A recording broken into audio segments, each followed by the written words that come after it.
මම මේ ඕගොල්ලන්ට පෙන්වන්නේ S518 ඉන්විසිබල් ෂිපර් පුට් එක. ඉතින් නම කිව්ව ගමන් ඕගොල්ලෝ දන්නවා මේ පුට් එක පාවිච්චි කරන්නේ ඉන්විසිබල් ෂිපර් මහන්න. තවත් විදිහකට කිව්වොත් ෂිපර් එකක් තියෙනවා කියලා පේන්නේ නැතුව ෂිපර් එක හංගලා ෂිපර් එක මහන්න පාවිච්චි කරන පුට් එක.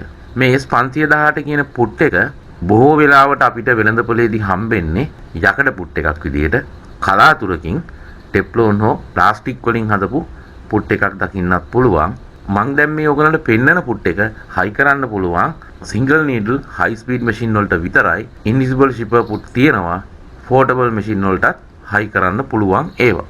ඉතින් මේ පුට් එක භාවිතා කරලා බොහොම පහසුවෙන් ෂිපර් එක පේන්නේ නැතුව හංගලා මහන්න පුළුවන්.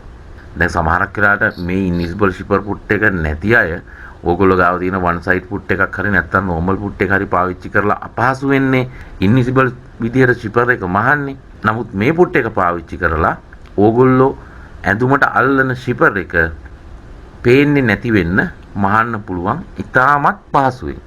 ඉන්විසිබල් ෂිපර් පුට් එකෙන් සාර්ථකව මහන්න පුළුවන් ඉන්විසිබල් ෂිපර් විතරයි. ඒ කියන්නේ ඉන්විසිබල් ෂිපර් පුට් එකෙන් මහන්න වෙනමම ඉන්විසිබල් ෂිපර් වෙළඳපොලේ විකුණන්න තියෙනවා. සාමාන්‍යයෙන් අපි පාවිච්චි කරන ෂිපර් මේ ඉන්විසිබල් ෂිපර් පුට් එකෙන් මහන්න බෑ.